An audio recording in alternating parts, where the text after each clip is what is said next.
In this video, we look at an example from section 13.3 related to arc length, and we'll focus on an even question since it's probably not in the back of the book. We'll focus on number 6, which is to find the arc length of this curve. Okay, this curve exists in three-dimensional space, so we could just draw a sketch of it here, some curve, and we're here, let's say at this point on the curve at time 1.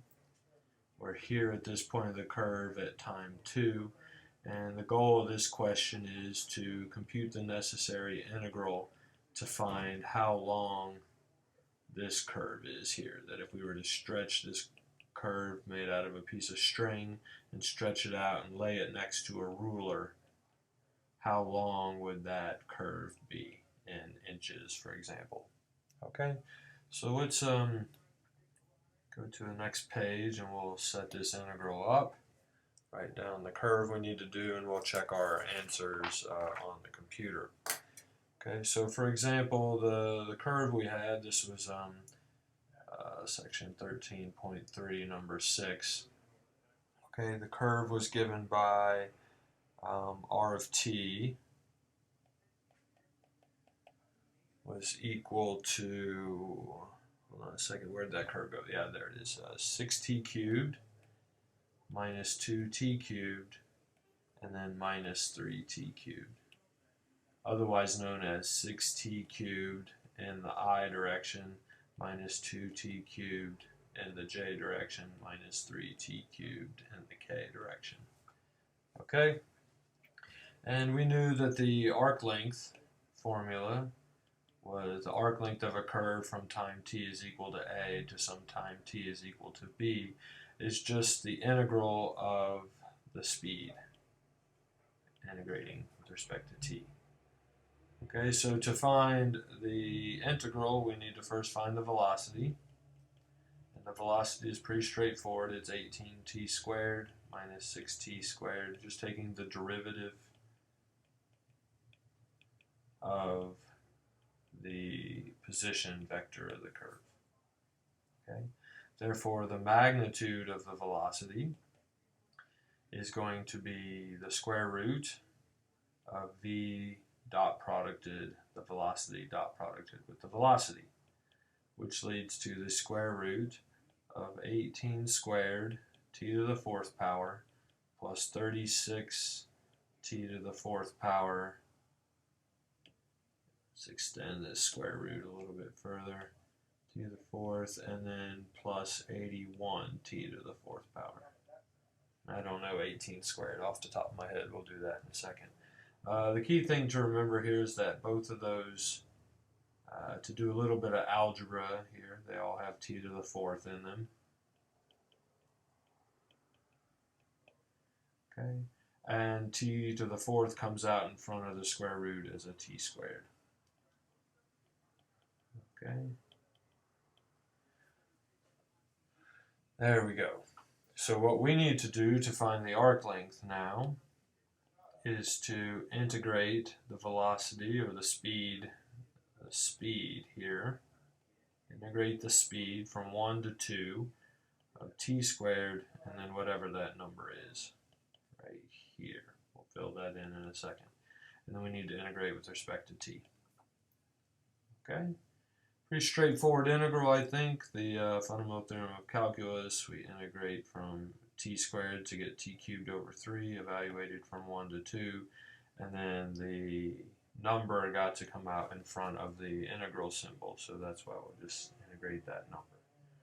Okay, so we'll get 8/3 minus 1/3 multiplied by the square root of that number, which is 7/3 times the square root of that number.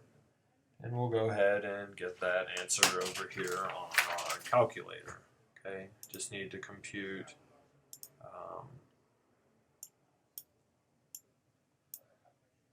what is it, the 7/3 times the square root of 18 squared plus 36 plus 81.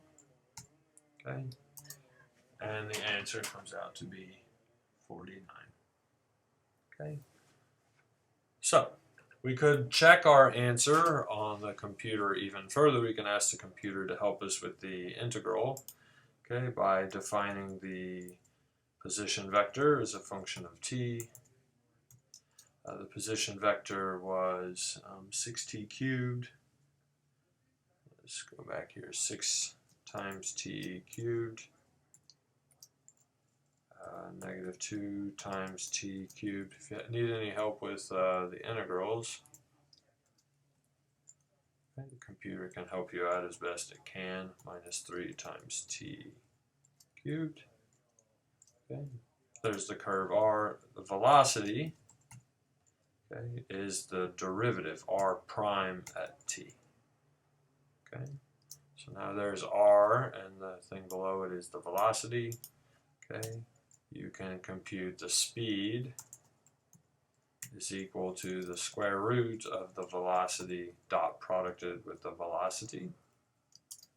And you get 21 square root of t to the fourth, which is the same thing as t squared. Then you can ask the computer to double check your integral for you. If you go to the palettes section of Mathematica up here at the top, just go to Writing Assistant.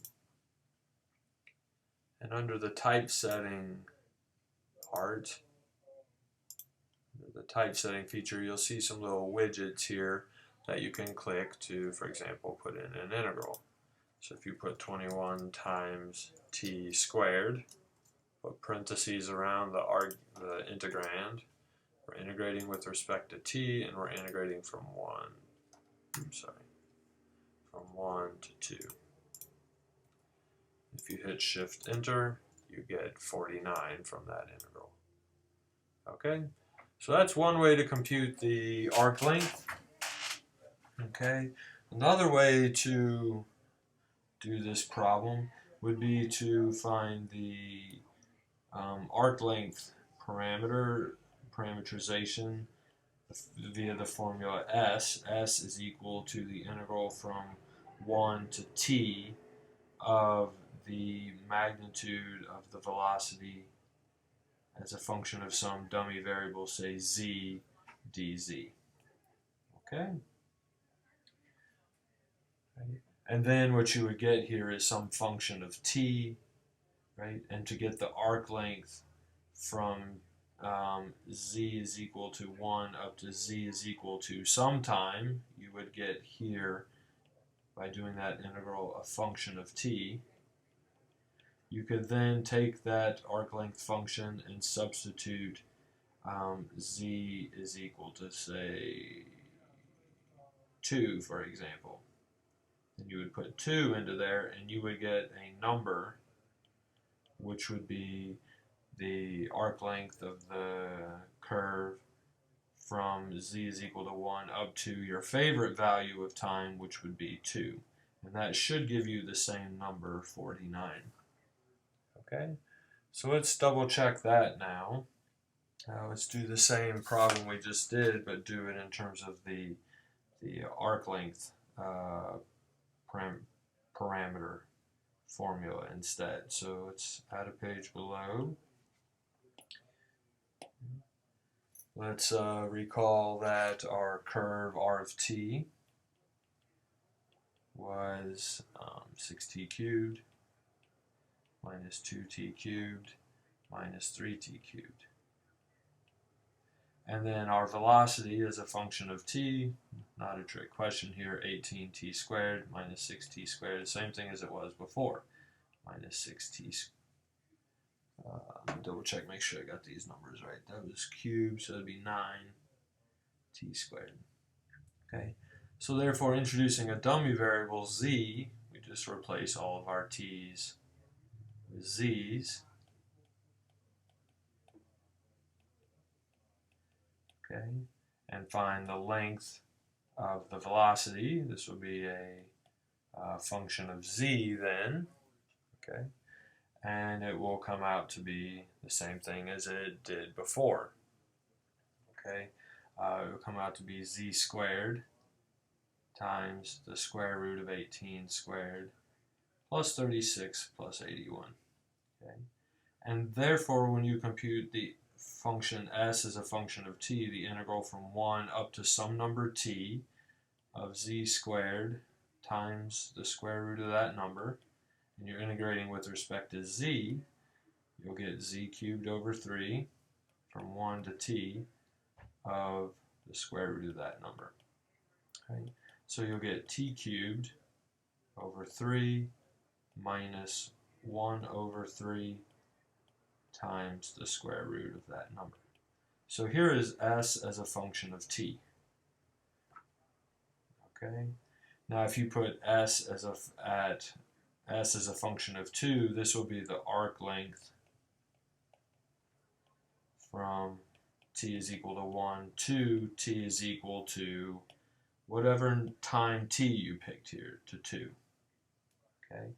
Very important thing to note, the reason I'm looking at this example is note that if you take the derivative of the arc length function with respect to t, here's your formula for s as a function of t, take that derivative and you'll get 3t squared over 3 minus the derivative of 1/3 is 0, and then you'll get the square root of that number, okay, which is equal to 21t squared. I guess this number here comes out to be 21. So ds dt is equal to 21t squared. Okay. There's an important observation here. This 21t squared is also the magnitude of the velocity. Right? We checked that over here on our screen. Just double check, compute the square root. Right here we checked on the screen, square root of v dotted with v came out to be 21t squared. There's 21t squared. So ds dt is equal to the magnitude of the velocity, in which case by ds would be the magnitude of the velocity times dt. The reason I did this example is because this is going to be a formula that's very important for section 16.1, to remember that formula.